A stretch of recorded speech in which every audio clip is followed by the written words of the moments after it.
Hey everyone, this is Kiki from Midland High Heels. I'm talking to Jana from Molllust. How are you doing today? Janika, that's the name. I'm fine, thank you. I hope you as well. Good, good, yeah. Your band name Molllust has three L's in it. Can Yeah, you tell me more about the name and the band's history? the 3L is actually just a German thing, because when you put together two nouns with and they all have these L's, one in front, one behind, then you just add them up, and so you have in the end you have three. So it's from Moll. This is the minor tonality, and Lust, which means lust or passion. And so if you want to translate the name, it's uh, passion for minor tonalities. And so obviously most of our pieces are in a minor tonality. So that's the explanation why the band is named like this. So in the beginning we were thinking about, oh, what could be a good name that really describes what we are doing, and we thought this could be a good version. Yeah, that's a cool word. You just released your third album via crowdfunding? Yeah. Tell us a little bit about the campaign, the process. What kind of rewards did you give out? No, actually, of course, the album, but then we thought, oh, what could be interesting? And so we tried out a couple of things. So merch stuff like t-shirts, of course, or cups, but also more personal stuff. Like you could get a crown like we use on a stage show, Mm-hmm. or you could get a director staff, like when you work with an orchestra, which was signed, or you could also get a little concert in directly in your living room from us. So there were a couple of possibilities, handwritten scores, or when you have music you are doing and you want one of us on your recording, that we come to you and record something for you. So you could choose. Wow, that sounds really nice. You have never worked with a label. Is that, I don't know, just that the opportunity hasn't come up, or is that very a conscious decision that you don't want?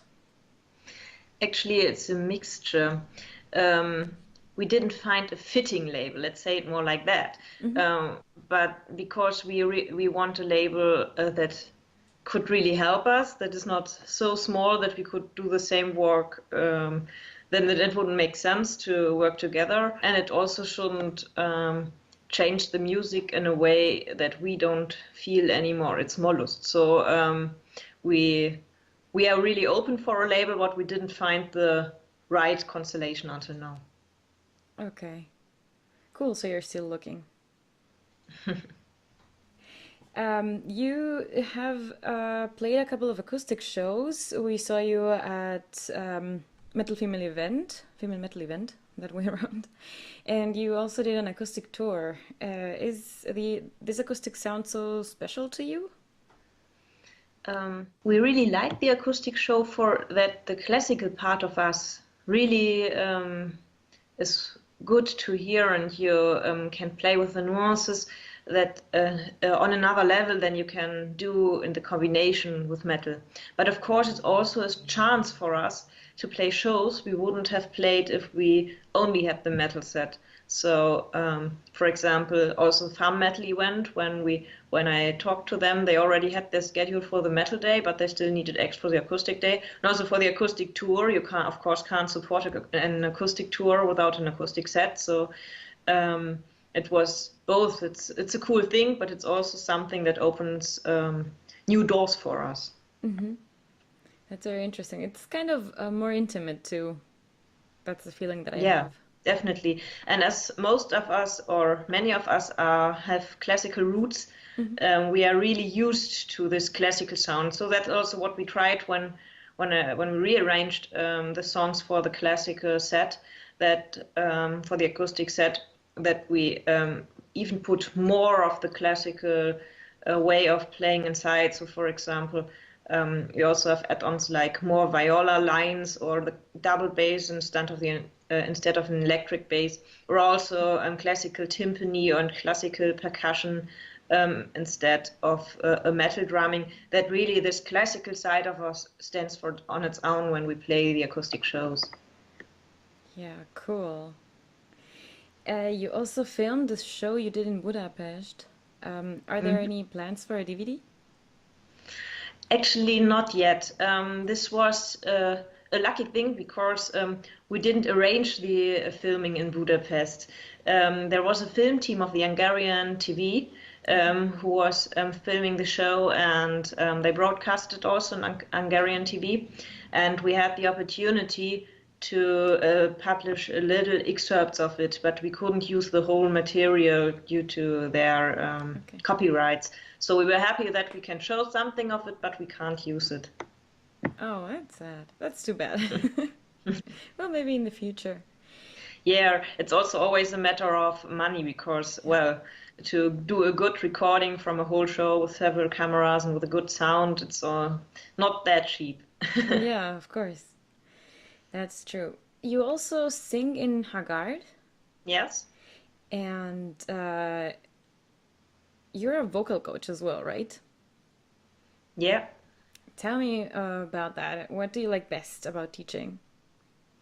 I'm not teaching that often actually because most of the time it's really singing for different occasions. So, for example, I also do sometimes background job for TV, or I'm just singing at a wedding or somewhere, not only with the band. So that's actually the main part. Teaching is just for me a side lane of what doesn't occur so often. Just yeah. Well, to earn some extra money. It's not my main focus. Okay. But all in all, that means you can live from your singing because of all the jobs you do, so to speak. I always try my very best. Yeah. Cool. Before a show, be it with Molllust or with Haggard, how do you warm up your voice? Because you probably do, right? Yeah, I always do. I wouldn't risk to come on stage and sound like shit, so I prefer warming up. Actually, it's always I don't take that much time in most cases. I just sing through every note that and see that every tone comes as it should come, and when everything works, I don't do that much. When I feel okay, well, my voice isn't that good today, then I take some more time. There's no special ritual or something like that. It's just, okay, is everything working? Yes, well, fine. Kind of an internal sound check for yourself. Yeah. Cool. Tell me a little more about the songwriting. How's your process with Molllust? Actually, I'm just sitting at the computer. My brain is working, and then I'm writing scores. And when I finish the score of a song, then I send it around to all my bandmates, and everybody looks on it, and then we try everything out together in the rehearsal room. And when they see possibilities to improve it, or even when I say, oh, well, perhaps we can do this a bit different, then we change it. And also the drummer always has quite much of space to, I don't write each fill in the notes, so that he can, add them a more personal note, because he knows his drum set better than I do. That's very interesting. That means when you are writing something, you send it, you send the scores, you said? That means you don't send anything recorded? No, I don't record anything. I have the stuff in my mind, and I really write scores. So I don't record for getting it into my mind. But actually, the programs you write scores with, they do sound, so you can have a first impression of what should it be. But well, some MIDI lines will definitely sound different than if a human plays it. So there's always it really comes then to live when we play together in the rehearsal room. But by then it's more or less already written. Yeah. Wow, that's really interesting. What software do you use for the scoring? Well, this is always a huge mess because there's no perfect program for that. So actually, I use Guitar Pro Hmm. because it's combining the tab notation for guitars and the standard score because I think in scores, not in tabs, but the guitarists think in tabs. So Yeah. I need a translation program. Yeah. And other huge notation software uh, programs, they don't have this link between the scores and the tabs. But Hmm. well, it has some other problems with big orchestra scores. So actually, I'm still searching for the perfect program for that. Cool. Um, cool. That's very interesting. As an old musicologist, I find that very interesting. Um, you have also many songs in German. Is it Yeah. something you do on purpose, or does it just come to you? We started completely in German for the first album because I think it's my mother tongue, and so if I really try to write a poem or really lyric texts, then I think I do a better job when I do it in my mother tongue than in a foreign language. Hmm. But we also have many people who listen to us from other countries, and so they complain sometimes that they don't understand a word. And so we try to find a good mixture now. And so we have on the current album we have I think it's almost half. So English and German songs, and also French one, to make it easier for the international audience also to listen to our songs. Hmm. Yeah, that's true. Cool. Tell me about your video Voices of the Dead. I was just watching it for the first time actually, and it's really cool. Yeah, it was a lot of work, but we are so damn proud of this thing. It is really um, good. It looks yeah, very cool. the the song is the first one of a trilogy about changing the world to a better one, just starting each one at his own place with himself. And this Voices of the Dead, well, it's the start to come together and to start changing. And this change is also in the video. What the people come out of spider webs or get freed. And so, yeah, we were a bit thinking about how we can make this transformation a bit more visible. Hmm. And so um, we wrote, uh, like a storyline and changed it 3, 4, 5, 6 times. Met with a producer of the video, who did a great job, by the way, and then finally found this version as the most fitting one to be what was able to be filmed with our budget and to transport the atmosphere and the story we wanted. Yeah, that's really cool. What I noticed also in the video were your dresses, which I had of course also seen at female metal event, and I was wondering who does your dresses because they are like this style for everyone more or less, so that it's a nice unity and they are really nice. Thank you. Yeah, this was a cooperation with the Leipzig School of Design. So it's I asked the teacher there, who does this design teaching, if they could think about a collaboration, and the result was that the teacher made these. Yeah, we invented this design, and the students practiced on our dresses all the sewing tech. Ah, And so it was for us a lot cheaper than to buy designer clothes. yeah. And and they had something to study, so it was a good thing for everyone. Yeah.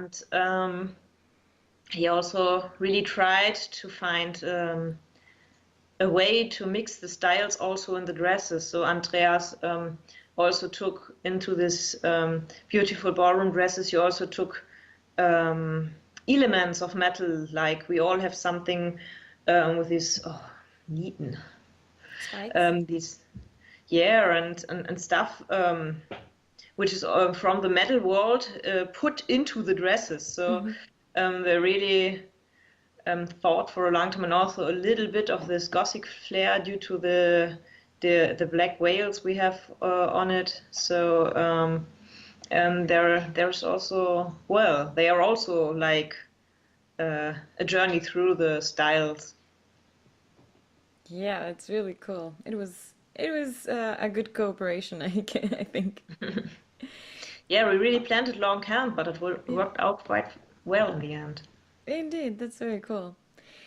Um, my colleague Pia, she always wonders. I think she wrote a column about this. She thinks opera metal is dying out. What do you think on the matter? I think it's not a matter of opera metal. I think the problem is more that the landscape of live concerts changes. I have the impression that more and more the really huge festivals and huge concerts are visited, and the smaller ones less. And I think this is not only a problem of opera metal, but of all styles. We talked several times to event managers who really had trouble to survive in their cities, and I think that's pretty sad. So perhaps it's also because there are so many different activities you can do in your free time that Yeah. there's such a big choice that the smaller ones don't get that much attention anymore. I think that's the bigger problem. Okay. Yeah, but I mean, the operatic vocals in metal are still present, and most of all in your music. They are a big part Yeah, of Molllust. definitely. I think there are also some other big bands who are still working with the or operatic voices and who are really successful. So I don't think that they are dying. Yeah. Yeah, that's what I think too. And talking about concerts and booking, Jan from Fancanto is your booker?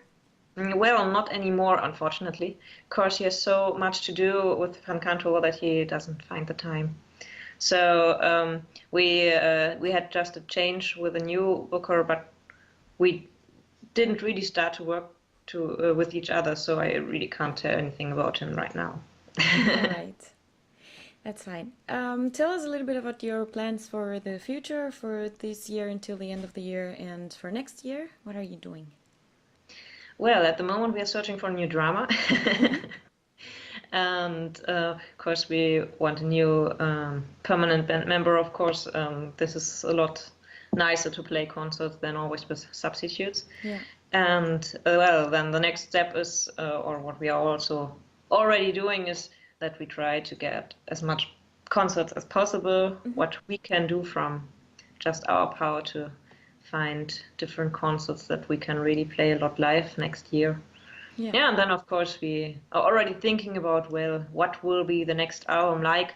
But at the moment, the focus is on live playing. Cool. That means drummer wanted. Does Yeah, definitely. do So they if have you to find a be? good one, Yeah. send him to us. Do they have to be from Leipzig or No, no? actually, we already have two band members that don't live in Leipzig. So All right. yeah, but if it's not in Australia, it would be nice because, well, sometimes we have to meet for rehearsals and concerts, so it's easier if it's a bit closer. Yeah. All right. So cool. Everybody who's a drummer should contact you. Thank you so very much. It was a very interesting interview. Isn't there anything else you want to say? Well, I want to thank everybody who is supporting us and who's listening to our music and who's coming to the live shows, because that's really important and that's what keeps the scene alive. So I would be very happy to see you again somewhere at a concert location, somewhere in Europe, wherever. So have a nice winter and see you soon. Thank you so much.